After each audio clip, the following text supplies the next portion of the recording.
ಪ್ರೇಮರಾಜ್, ನೀವು ಇಲ್ಲೇ ಇದ್ರೆ ಚಂದ ಸಂತೋಷ ಆಗುತ್ತೆ. ಪರವಾಗಿಲ್ಲ, ನೀವೆಲ್ಲಾದ್ರೂ ಅಲ್ಲೇ ಇಲ್ಲಿ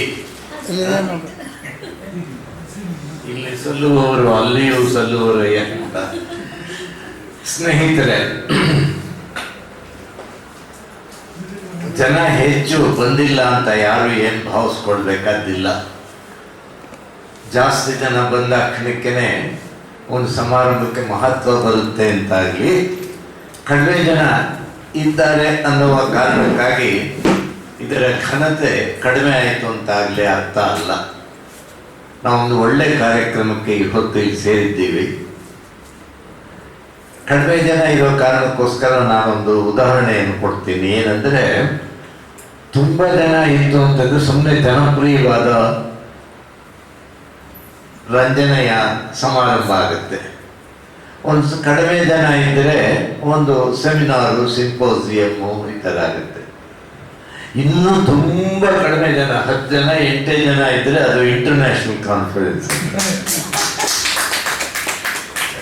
Since I have participated in several international conferences in not less than 28 countries, I had the pleasure and privilege of participating and presenting PowerPoint programs in some of the top universities in the world. And I was astonished to see, because we go from here, India, where we see hundreds of participants, and I thought they will all be in seminars, international seminars, so more than hundreds of participants will be there. I was under that impression, but I was astonished, amazed to see only 1 or 2 dozen of scholars who are really interested in that particular subject, topic of the debate. ಇವತ್ತು ನಾವಿಲ್ಲಿ ಸೇರಿರ್ತಕ್ಕಂಥದ್ದು ಪ್ರೇಮರಾಜ್ ಅವರು ಮಲಯಾಳಂ ಭಾಷೆಯಲ್ಲಿ ರಚಿಸಿರ್ತಕ್ಕಂಥ ಒಂದು ಕಾದಂಬರಿ. ಅದು ಗಾತ್ರದಲ್ಲೂ ಕೂಡ ಬಹಳ ಏನಿಲ್ಲ, ಇವತ್ತೆಲ್ಲ ಸಾಮಾನ್ಯ 400-500 ಆ ಥರದ್ದಲ್ಲ.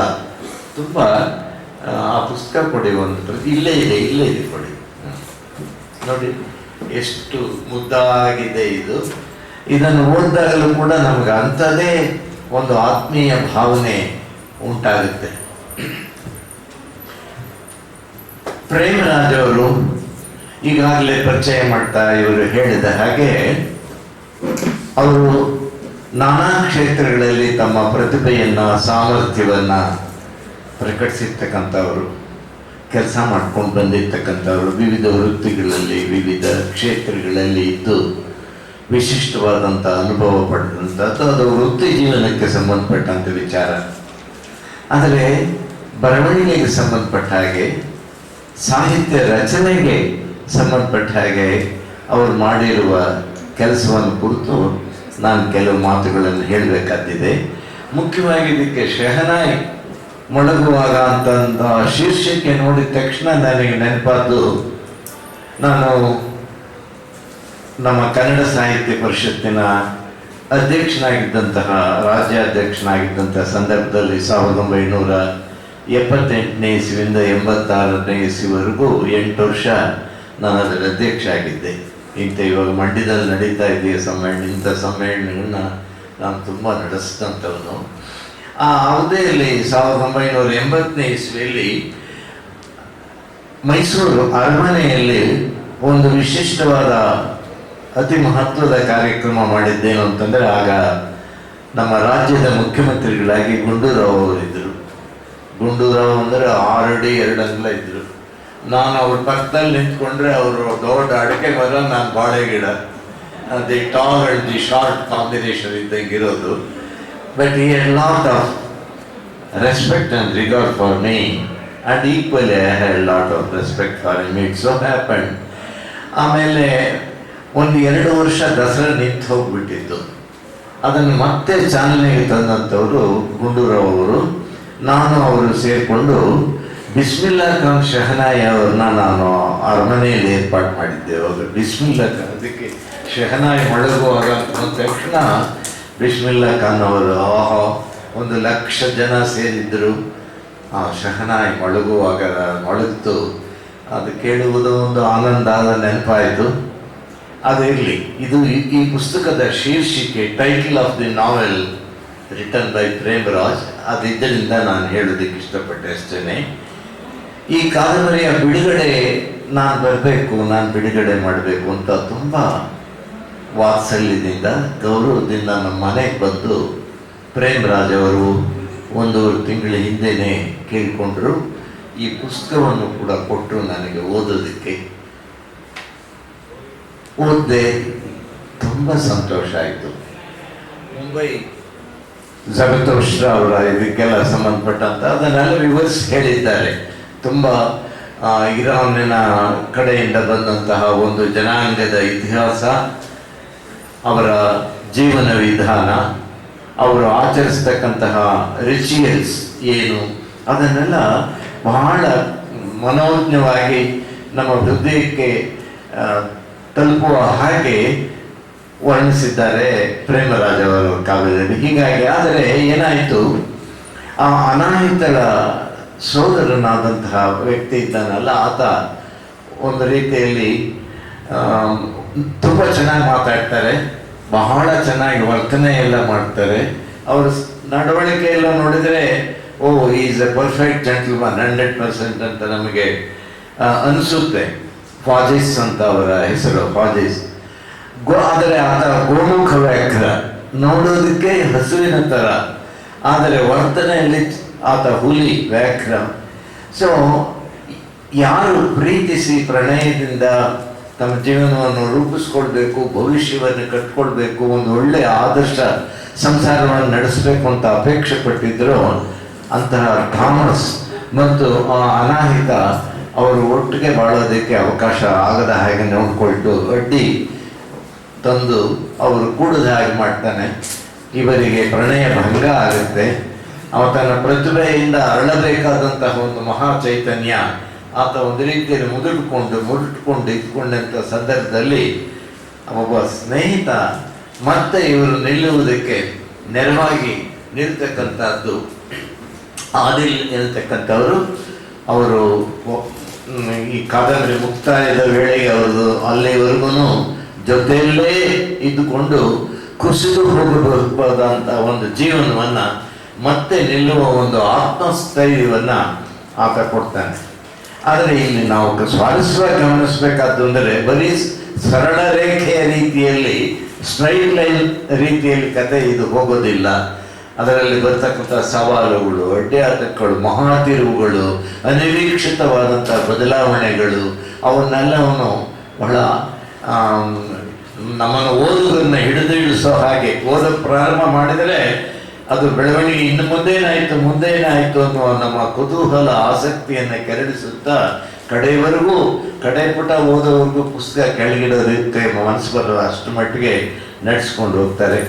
ಆಮೇಲೆ ಅಲ್ಲಿಯ ಮುಂಬೈಯ ವರ್ಣನೆ, ಚರ್ಚ್ ಗೇಟ್ ಏರಿಯಾದ, ನನಗೆ ಚರ್ಚ್ ಗೇಟ್ ಏರಿಯಾದಲ್ಲಿ ನಾನು 1966ನೇ ಇಸ್ವಿಯಲ್ಲಿ ಒಂದು ಲಿಂಗ್ವಿಸ್ಟಿಕ್ಸ್ ಕೋರ್ಸ್ಗೋಸ್ಕರ ಸಮ್ಮರ್ ಸ್ಕೂಲ್ ಆಫ್ ಲಿಂಗ್ವಿಸ್ಟಿಕ್ಸ್ ಅಂತ ಅದು ಮುಂಬೈ ಯೂನಿವರ್ಸಿಟಿಯವರು ಏರ್ಪಾಡು ಮಾಡಿದ್ದರು. ಅದನ್ನು ಆಗಿನ ಚೀಫ್ ಜಸ್ಟಿಸ್ ಆಗಿದ್ದು, ಆಮೇಲೆ ವೈಸ್ ಚಾನ್ಸಲರ್ ಆದಂಥ ಗಜೇಂದ್ರ ಗಡ್ ಅವರು ಅದನ್ನು ಉದ್ಘಾಟನೆ ಮಾಡಿದರು ಬೊಂಬಾಯಿನಲ್ಲಿ. Was staying in Sydenham college ಹಾಸ್ಟೆಲ್ನಲ್ಲಿದ್ದೆ. Churchgate area is the posh locality. ಅದರ ಸುತ್ತಮ ವರ್ಣನೆ ಅದನ್ನೆಲ್ಲನೂ ಅದ್ಭುತವಾಗಿ ನಾವೆಲ್ಲ ಅಲ್ಲೇ ಓಡಾಡ್ತಿದ್ದೇವೇನೋ ಅನ್ನೋ ಹಾಗೆ ಈ ಪ್ರೇಮರಾಜ್ ಅವರು ಅದನ್ನೆಲ್ಲ ವರ್ಣಿಸಿದ್ದಾರೆ. ಇದೊಂದು ಮಹತ್ವದ ನೋಡಿ, ಈ ಇರಾನ್ನಿಂದ ಬಂದು ನೆಲೆಸಂತ ಪಾರ್ಸಿಗಳು ನಮಗೆಲ್ಲ ಗೊತ್ತು. ಪಾರ್ಸಿ ಟವರ್ ಆಫ್ ಸೈಲೆನ್ಸು, ಏರ್ಪೋರ್ಟ್ಗೆ ಹೋಗ್ತಾ ರೋಡ್ನಲ್ಲಿ ಇವಾಗೆಲ್ಲ ಒಳಗಡೆ ಸೇರೋಗಿದೆ. ಅವರು the disposal of the dead body, ಅದನ್ನೇನೆಂದರೆ ಸತ್ತೋದು ಅಂತ ಅದನ್ನು ಮೇಲಲ್ಲಿ ಇಟ್ಬಿಡ್ತಾರೆ. ಗಿಡಗ ಪಕ್ಷಿಗಳಿಗೆ, ಪ್ರಾಣಿಗೆ, ಅದನ್ನೆಲ್ಲ ಪಕ್ಷಿಗಳಿಗೆ ಹೋಗುವಾಗ ಬಿಟ್ಬಿಟ್ಟಿರ್ತಕ್ಕಂಥ ಅದೊಂದು ಅವರ ವಿಧಾನ, ಅದು ಜೀವನ ವಿಧಾನ. ಅದನ್ನೆಲ್ಲ ಚಿತ್ರಿಸಿದ್ದಾರೆ ಈ ಕಾದಂಬರಿಯಲ್ಲಿ. ಒಂದು ಹೊಸ ಸಮಾಜದ, ನಮಗೆ ಪರಿಚಿತವಲ್ಲದ ಒಂದು ಸಮಾಜದ ಪರಿಚಯ ನಮಗಾಗುತ್ತೆ, ಅಷ್ಟರ ಮಟ್ಟಿಗೆ ಇವರು ವರ್ಣಿಸಿದ್ದಾರೆ. ಆ ಕಾದಂಬರಿನ ಅವರು ಇಂಗ್ಲೀಷ್ಗೂ ಕೂಡ ಅವರೇ ಸ್ವಯಂ ಟ್ರಾನ್ಸ್ಲೇಟ್ ಮಾಡಿದ್ದಾರೆ, ಪ್ರೇಮರಾಜ್ ಅವರನ್ನೇ. ಅದನ್ನು ಕನ್ನಡಕ್ಕೆ ನಮ್ಮ ಪ್ರಭಾಕರ್ ಅವರು ಮಾಡಿಕೊಟ್ಟಿದ್ದಾರೆ. ಎಷ್ಟು ಚೆನ್ನಾಗಿ ಕನ್ನಡದಲ್ಲಿ ಅನುವಾದ ಮಾಡಿದ್ದಾರೆ ಅಂದರೆ ಇದು ಅನುವಾದ ಅಂತ ಅನಿಸೋದಿಲ್ಲ. We never feel that it is a translation. We feel as though we are reading the original, ಕನ್ನಡದಲ್ಲೇ ಬರೆದಂತಹ ಕೃತಿಯನ್ನು ನಾವು ಓದ್ತಿದ್ದೇವೇನೋ ಅನ್ನೋ ಹಾಗೆ. ಅದ ಎಲ್ಲಿಯೂ ಕೂಡ ಒಂದು ಪೆಡುಸಾದ ಭಾಷೆ ಇಲ್ಲದೆ ಸರಳವಾದ ತಿಳಿಗನ್ನಡದಲ್ಲಿ ನಾವು ನೀವು ಮಾತಾಡ್ತಕ್ಕಂತಹ ವ್ಯಾವಹಾರಿಕ ಕನ್ನಡದಲ್ಲಿ ಅಚ್ಚುಕಟ್ಟಾಗಿ ಪ್ರಭಾಕರನ್ ಅವರು ಕನ್ನಡಕ್ಕೆ ಅನುವಾದ ಮಾಡಿದ್ದಾರೆ. ಅವರು ಇನ್ನೂ ಬೇರೆ ಬೇರೆನೂ ಮಾಡಿದ್ದಾರೆ. ಈಗ ಪ್ರೇಮರಾಜ್ ಅವರ ಈ ಶಹನಾಯಿ ಮಳಗುವಾಗುವ ಎನ್ನುವ ಕೃತಿಯನ್ನು ಕನ್ನಡಕ್ಕೆ ಅನುವಾದ ಮಾಡಿದ್ದಾರೆ. ಇದರ ಮೂಲ ಲೇಖರಾದದ್ದು ಕನ್ನಡಕ್ಕೆ ಒಂದು ವಿಶಿಷ್ಟವಾದ ಮಹತ್ವದ ಮೌಲಿಕವಾದ ಕಾದಂಬರಿಯನ್ನು ಕೊಟ್ಟಂತಹ ಪ್ರೇಮರಾಜ್ ಅವರನ್ನು ಕನ್ನಡಿಗರ ಪರವಾಗಿ, ಓದುಗರ ಪರವಾಗಿ ನಾನು ಅವರಿಗೆ ಶುಭಾಶಯಗಳನ್ನು ನೀಡ್ತೇನೆ, ಅಭಿನಂದಿಸ್ತೇನೆ. ಅವರಿಗೆ ಉತ್ತರೋತ್ತರವಾದ ಶ್ರೇಯಸ್ಸು ದೊರಕಲಿ ಅಂತ ನಾನು ಹಾರೈಸ್ತೇನೆ. ನೋಡಿ, ಇವತ್ತಿನ ಈ ಸಮಾರಂಭಕ್ಕೆ ಬಹಳ ಜನ ಭಾಗವಹಿಸಿ ತಿಳ್ಕೊಳ್ಬೇಕಾದಂಥ ಮಹತ್ವದ ಕೃತಿ. ಆದರೆ ಅವರು ಒಬ್ಬರೇ ಏಕಾಂಗಿಯಾಗಿ ನಿಂತ್ಕೊಂಡು ಓಡಾಡಿ ಮಾಡಿ lot of interest that he has taken. ತಾನು ಬರೆದಿರ್ತಂಥ ಕೃತಿಯನ್ನು ಇನ್ನೊಬ್ಬರಿಗೆ ತಲುಪಿಸೋದಕ್ಕೆ ಎಷ್ಟು ಶ್ರಮಪಟ್ಟು, ಅವರ ಹೆಸರೇ ಪ್ರೇಮರಾಜ್, ಪ್ರೇಮದಿಂದ ಈ ಕಾರ್ಯಕ್ರಮವನ್ನು ಸಂಯೋಜಿಸಿ ಮಾಡಿದ್ದಾರೆ. I heartily congratulate you for having written such a beautiful novel. Kudos to you. ಹಾಗೆಯೇ ಶಿವಮೊಗ್ಗದಲ್ಲಿ ಈಗ ನೆಲೆಸಿರ್ತಕ್ಕಂತಹ ಕನ್ನಡಕ್ಕೆ ಕೆಲವು ಕೃತಿಗಳನ್ನು ಮಲಯಾಳಂನಿಂದ ಅನುವಾದ ಮಾಡಿಕೊಟ್ಟಿರ್ತಕ್ಕಂಥ ನಮ್ಮ ಪ್ರಭಾಕರನ್ ಅವರು ನನ್ನ ಒಂದು ಮಹಾಕಾವ್ಯ ಕನ್ನಡದಲ್ಲಿ ನಾನು ಬರೆದಂತಹ ಚಾರು ವಸಂತ ಅಂತ ಅದೊಂದು ಪುಸ್ತಕ ಇದೆ ನೋಡಿ, ಅದರ ಒಳಗಡೆ ಅದಲ್ಲ, ನಂದು ಇದರಲ್ಲಿದೆ, ಶೀಲದಲ್ಲಿ, ಅದರಲ್ಲಿ ಇರ್ಬೇಕು ನೋಡಿ, ಅದರಲ್ಲೇ ಇಲ್ವಾ? ಪುಸ್ತಕ ಇದೆ, ಕೊಡಮ್ಮ. ಇದು ನಾನು ತೋರಿಸ್ತೀನಿ. ಚಾರು ವಸಂತ ಅಂತಕ್ಕಂಥದ್ದು, ಇದು ಮಲಯಾಳಂ ಎಡಿಷನ್ ಇಟ್ಟಿದ್ದೀನಿ. ಇದನ್ನು ಮಲಯಾಳಂ ಭಾಷೆಗೆ ಬಹಳ ಸುಂದರವಾಗಿ ಅನುವಾದ ಮಾಡಿದ್ದಾರೆ. ನನ್ನ ಸ್ನೇಹಿತರಾದ K Sachidanandan, one of the top writers in Malayalam language and literature, very well known figure. I had the opportunity of honouring him on behalf of the Rashtrakavi Kuvempu Pratishthan. ನಮ್ಮ ನಾನು ಕುವೆಂಪು ಅವರ ನಾನು direct student. Kuvempu was my teacher. So ಅವರ ಹೆಸರಿನಲ್ಲಿ the state government of Karnataka 1992ನೇ ಇಸ್ವಿಯಲ್ಲಿ ಒಂದು ಪ್ರತಿಷ್ಠಾನ ಪ್ರಾರಂಭಿಸಿದರು. ಕುಪ್ಪಳಿಯಲ್ಲಿ ಇದೆ. ನಿಮ್ಮಲ್ಲಿ ಕುಪ್ಪಳಿ ನೋಡಿಲ್ಲದೆ ಇದ್ದರೆ ನಿಮ್ಮ ಜೀವಮಾನದಲ್ಲಿ ಒಮ್ಮೆ ನೋಡಬೇಕು. ಕುಪ್ಪಳಿಯಲ್ಲಿ ಅಲ್ಲಿ ನಿತ್ಯೋತ್ಸವ ನಡೀತಾ ಇರುತ್ತೆ. I was president for 10 years ಇದಕ್ಕೆ. ವರ್ಷದಲ್ಲಿ ಸುಮಾರು 2 ಲಕ್ಷ ಜನ ವಿಸಿಟ್ ಮಾಡ್ತಾರೆ ಇಲ್ಲಿಗೆ. It is the southern India Shantiniketan of Karnataka. Tagore ಅವರ ಶಾಂತಿನಿಕೇತನ್ ಇದ್ದ ಹಾಗೆ ಬಂಗಾಳದಲ್ಲಿ, ಕರ್ನಾಟಕದಲ್ಲಿ ಕುಪ್ಪಳಿಯಲ್ಲಿ ಇರ್ತಕ್ಕಂಥ ರಾಷ್ಟ್ರಕವಿ ಕುವೆಂಪು ಅವ್ರ ಮನೆ ಒಂದು 10 ಕುಟುಂಬ ಇರಬೇಕು, ಅಷ್ಟು ದೊಡ್ಡ ಮನೆ. ಅದನ್ನು ಈಗ ಮ್ಯೂಸಿಯಂ ಮಾಡಿದ್ದೇವೆ. ನಾನು ಏನು ಹೇಳೋದಕ್ಕೆ ಹೊರಟೆ ಅಂದರೆ, ಅದರ ವತಿಯಿಂದ ನಾವು ಪ್ರತಿ ವರ್ಷ one of the selected top writers in India ಅವ್ರಿಗೊಂದು ಕುವೆಂಪು ಪುರಸ್ಕಾರ ಕೊಡ್ತೀವಿ. And it also carries 5 lakh rupees, 5 lakh ರೂಪಾಯಿ cash award. So he was the chairman of the selection committee and also chairman of Kannada Kuvenpu Pratishthan. So the first award, ಮೊದಲನೇ award 5 lakh ರೂಪಾಯಿ. ಇದನ್ನು ನಾವು I selected Sachidanandan Malayalam, ಇದು ಆಮೇಲೆ Hindi, Gujarati, Assamese ಅವ್ರಿಗೆಲ್ಲ ಕೊಟ್ವಿ. ಅದರ ಮೊದಲನೇದು ಮಲಯಾಳಂ ಕೊಟ್ವಿ. ಯಾಕಂದ್ರೆ Malayalam is one of the very important languages in our country, which has produced the top writers and other fields also. ಭಾಳ ದೊಡ್ಡ ಇವನ್ನೆಲ್ಲ ನಮಗೆ ಇವತ್ತಿಗೂ ನನಗೆ ಅಲ್ಲಿ ಸ್ನೇಹಿತರು ಅಂದರೆ Vasudevan Nair is my best friend there. ಹೀಗಾಗಿ ಮಲಯಾಳಂ ಭಾಷೆ ಕಂಡ್ರೆ ನನಗೆ ತುಂಬ, ನಾನು ಮಾತಾಡೋಕ್ಕೆ ಬರದೇ ಇರೋ, ತಮಿಳ್ ಬರುತ್ತೆ ನನಗೆ. Tamil I was A student in Maharajas college. ನಾನು ಓದ್ತಾ ಇರುವಾಗ 3 ವರ್ಷ ತಮಿಳ್ ಓದಿದೆ. ನನಗೆ ಶಿಲಪದಿಗಾರಂ, ಮಣಿಮೇಗಲೈ, ವಲಯಾಪತಿ, ಪತ್ತುಪಟ್ಟು, ಅಗನ ಅನ್ನೋದು, ಪಗನ ಅನ್ನೋದು, ತಿರುಕ್ಕುರುಳು ಇದೆಲ್ಲ ಓದಿದ್ದವನು. ತೆಲುಗು ಸಾಹಿತ್ಯ ಬಹಳ ಚೆನ್ನಾಗಿ ಬರುತ್ತೆ, ನನ್ನಯ್ಯ, ಯರಪ್ರಗಳ ಮಹಾಕವಿಗಳು. ಆದರೆ ಮಲಯಾಳಂ ಯಾಕೆ ನನಗೆ ಓದೋಕ್ಕಲ್ಲ, ಅದು ಉಚ್ಚಾರ ಅದನ್ನು ಹೇಳೋಕ್ಕೆ ನನಗೆ so difficult for me. But I have my relatives in that. So with all said and done, Malayalam ಇದು ಭಾಷೆ, ಇದರಲ್ಲಿ ನಮ್ಮ ಕನ್ನಡಕ್ಕೆ ತಿಳಿಗನ್ನಡದಲ್ಲಿ ಯಾವ ತೊಡಕು ಇಲ್ಲದ ಹಾಗೆ ಅನುವಾದ ಮಾಡಿರ್ತಕ್ಕಂತಹ ಪ್ರಭಾಕರನಿದ್ದಾರೆ. ಈ ಸಮಾರಂಭದ, ಮಹತ್ವದ ಸಮಾರಂಭದ ಅಧ್ಯಕ್ಷತೆಯನ್ನು ಸುಧಾ ಅವರು ವಹಿಸಿದ್ದಾರೆ. It's A good combination. ಆಮೇಲೆ ಒಬ್ಬರು ಮಹಿಳೆ ಇರಲೇಬೇಕು. ನಮ್ಮಲ್ಲಿ ಏನಾದರೂ ಮಹಿಳೆಯನ್ನು ಸರಿಯಾಗಿ ನೋಡ್ಕೊಳ್ಳೋದಿಲ್ಲ ನಾವು ಪುರುಷರು. ಒಂದು ಸಮಾರಂಭ ಆದರೆ ಅವ್ರಿಗೊಂದು ಗೌರವ ಕೊಡಬೇಕು. ಅವ್ರ ಗೌರವ ಕೊಟ್ಟರೆ ನಮ್ಮ ಸಂಸ್ಕೃತಿಯನ್ನು ಗೌರವಿಸಿದಾಗಿ. So my regards to you Sudhaji. ಅವರು ಪ್ರಾರಂಭ ಮಾಡಿ ಅವರೇ ಮಾತಾಡಿದ್ದು ಕೂಡ ನಾವು ಕೇಳಿದ್ದೇವೆ. ಹೀಗಾಗಿ ಉತ್ತರೋತ್ತರವಾಗಿ ಶ್ರೇಯಸ್ಸನ್ನು, ಅಭಿವೃದ್ಧಿಯನ್ನು, ಕೀರ್ತಿಯನ್ನು, ಮಹತ್ವವನ್ನು ಪ್ರೇಮರಾಜ್ ಅವರಿಗೆ ನಾನು ಹಾರೈಸ್ತೀನಿ. ನನಗೆ ನಿಮ್ಗೆ ಆಶೀರ್ವಾದನೂ ಮಾಡ್ಬೋದು. ನನಗೀಗ ಜಾಸ್ತಿ ಏನು ವಯಸ್ಸಾಗಿಲ್ಲ, ಎಮ್ ಜಸ್ಟ್ 89. ಆದ್ದರಿಂದ ನಿಮಗೆ ನಾನು ಶುಭ ಹಾರೈಸ್ಬೋದು. ಹಾಗೇನೆ ನಮ್ಮ ಪ್ರಭಾಕರನ್ ಅವ್ರಿಗೂ, ಅವರ ಶ್ರೀಮತಿಯವರು ದಂಪತಿಗಳು ಶಿವಮೊಗ್ಗದಲ್ಲಿ ಸಹ್ಯಾದ್ರಿ ಕಾಲೇಜಿನಲ್ಲಿ 1962ನೇ ಇಸ್ವಿಯಲ್ಲಿ ನಾನು ಲೆಕ್ಚರ್ ಆಗಿದ್ದೆ. ಅಲ್ಲಿ ಶಿವಮೊಗ್ಗ ಬಹಳ ಚೆನ್ನಾಗಿದೆ. ಅಲ್ಲಿ ನನ್ನ ಜೀವನದ ಅತ್ಯಂತ ಅವಿಸ್ಮರಣೀಯವಾದ ಸಾರ್ಥಕ ದಿನಗಳು ಅಂತಂದರೆ ನಾನು ಶಿವಮೊಗ್ಗದ ಸಹ್ಯಾದ್ರಿ ಕಾಲೇಜಿನಲ್ಲಿ ಇದ್ದಂಥ ದಿನಗಳು. ಹೀಗಾಗಿ ಅದೆಲ್ಲ ನೆನಪಾಗುವ ಹಾಗೆ ನೋಡಿ. ನಿಮ್ಮ ಕಾದಂಬರಿ ನೋಡಿ ನನಗೇನಾಯಿತು ಅಂದರೆ ಮುಂಬೈ ನೆನಪಾಯಿತು.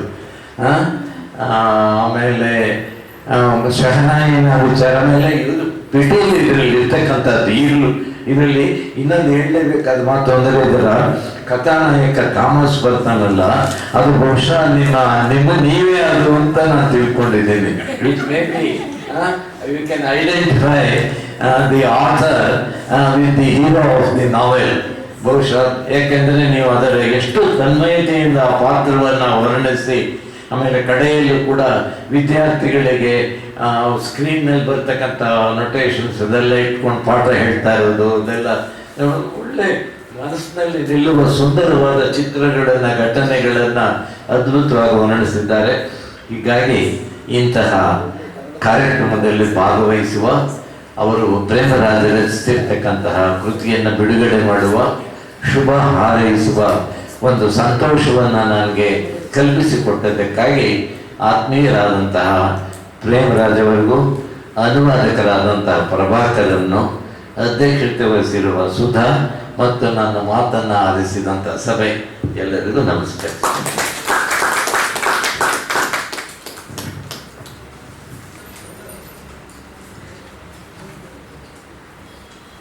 ಶಹನಾಯಿ ಮೊಳಗುವಾಗ ಇದು ಮಲಯಾಳಂ ಬರೆದಿರುವಂತಹ ಕಾದಂಬರಿಗಾರಂಥ ಪ್ರೇಮರಾಜ್ ಅವರು ಬರೆದಿರುವಂಥದ್ದನ್ನ ಕನ್ನಡಕ್ಕೆ ಕೆ ಪ್ರಭಾಕರ್ ಸರ್ ಅವರು ಅನುವಾದ ಮಾಡಿದ್ದಾರೆ. ಅವರು ಒಂದೆರಡು ಮಾತಾಡಬೇಕು ಅಂತ ಕೇಳ್ಕೊಂಡು.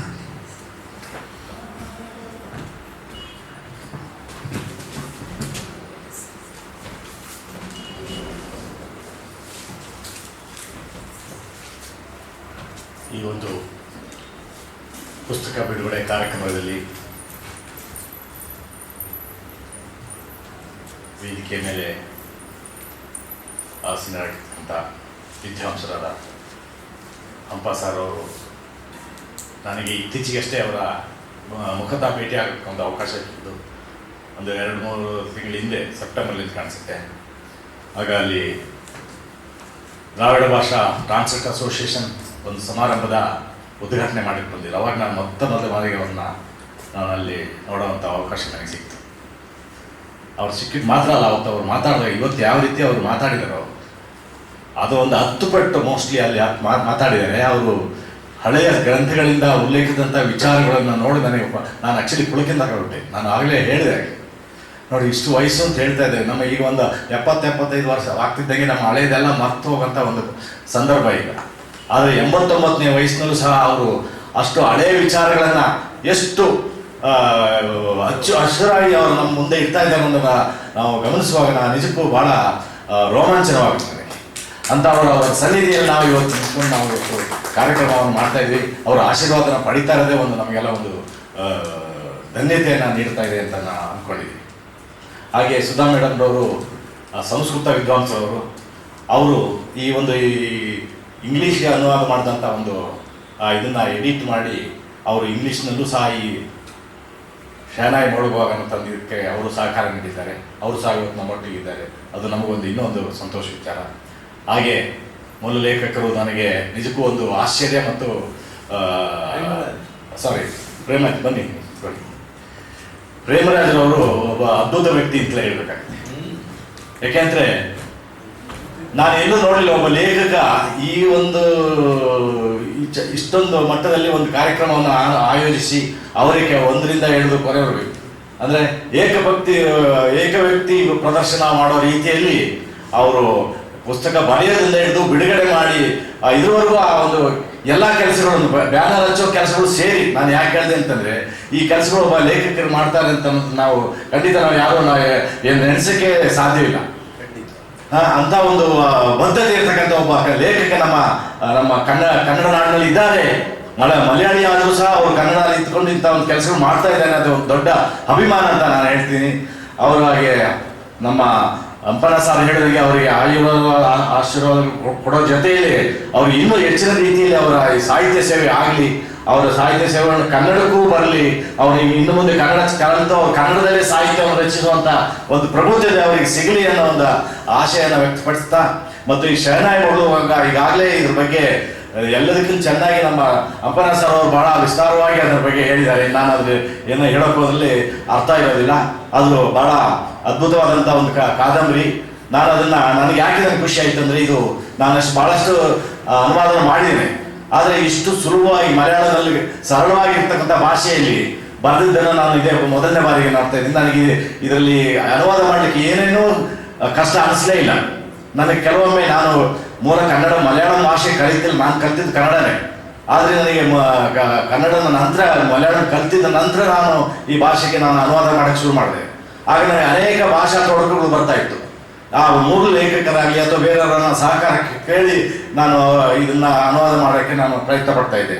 ಆದರೆ ಈ ವಿಚಾರದಲ್ಲಿ ಪ್ರೇಮರಾಜರವರ ಭಾಷೆಯಲ್ಲಿ ನನಗೆ ಯಾವುದೇ ಒಂದು ತೊಡಕು ಬರಲಿಲ್ಲ. ಬಹಳ ಸರಳವಾದ ಸುಂದರವಾದಂಥ ಭಾಷೆಯಲ್ಲಿ ಅವರು ಬರೆದ್ರಿಂದ ನನ್ನ ಕನ್ನಡವೂ ಹಾಗೆ ಆಗಿರಬೇಕು ಅಂತ ನನಗಂತೆ. ಯಾಕೆಂದ್ರೆ ಅಂಪನ ಸಾರ್ ಅವರು ನಾನು ಅದ್ರ ಬಗ್ಗೆ ಮೆಚ್ಚುಗೆ ವ್ಯಕ್ತಪಡಿಸಿದ್ರಿಂದ ನನಗೊಂದು ದೊಡ್ಡ ಒಂದು ಸರ್ಟಿಫಿಕೇಟ್ ಸಿಕ್ಕಿದಂಗೆ ಆಗಿದೆ. ಧನ್ಯವಾದಗಳು ಸರ್ ತಮಗೆ. ಇದೇ ರೀತಿ ಈ ಪ್ರೇಮರಾಜರು ಒಂದು ಸಾಹಿತ್ಯ ಸೇವೆ ಮಾಡಲಿ. ಅವರು ಆಕ್ಚುಲಿ ಮೂಲತಃ ಸಾಹಿತ್ಯ ಅಲ್ಲ, ಅವರು ತಾಂತ್ರಿಕ ವಿಭಾಗದಲ್ಲಿ ಪರಿಣಿತರು. ಆದರೂ ಸಹ ಅವರು ಈ ಒಂದು ಸಾಹಿತ್ಯದಲ್ಲಿ ಪಳಗಿದ್ದಾರೆ. ಅವರು ಅನೇಕ ಅವರ ಕಥಾ ಸಂಕಲನಗಳಾಗಲಿ ಅಥವಾ ಇತರ ಕಾದಂಬರಿಗಳಾಗಲಿ ಈಗಾಗಲೇ ಅನೇಕ ಪ್ರಶಸ್ತಿಗಳನ್ನು ಪಡ್ಕೊಂಡಿದೆ. ಪ್ರಶಸ್ತಿಗಳನ್ನು ಪಡೆಯಪಟ್ಟ ಮಟ್ಟಿಗೆ ಅವರು ಈಗಾಗಲೇ ಬೆಳೆದಿದ್ದಾರೆ. ಇಷ್ಟು ಸಣ್ಣ ಪ್ರಾಯದಲ್ಲಿ ಅವರು ಬರೆದಿದ್ದಾರೆ. ಇನ್ನು ಮುಂದೆ ಏನೇನು ಆಗುತ್ತೋ ಅನ್ನೋದ್ರ ಬಗ್ಗೆ ನಾವು ದೊಡ್ಡ ಆಸೆಯನ್ನು ಇಟ್ಕೊಂಡಿದ್ದೀವಿ. ಆ ಆಸೆ ನೆರವೇರಲಿ ಅಂತ ಹೇಳಿ ನಾನು 2 ಮಾತು ಮುಗಿಸ್ತಾ ಇದ್ದೀನಿ. ನಮಸ್ಕಾರ.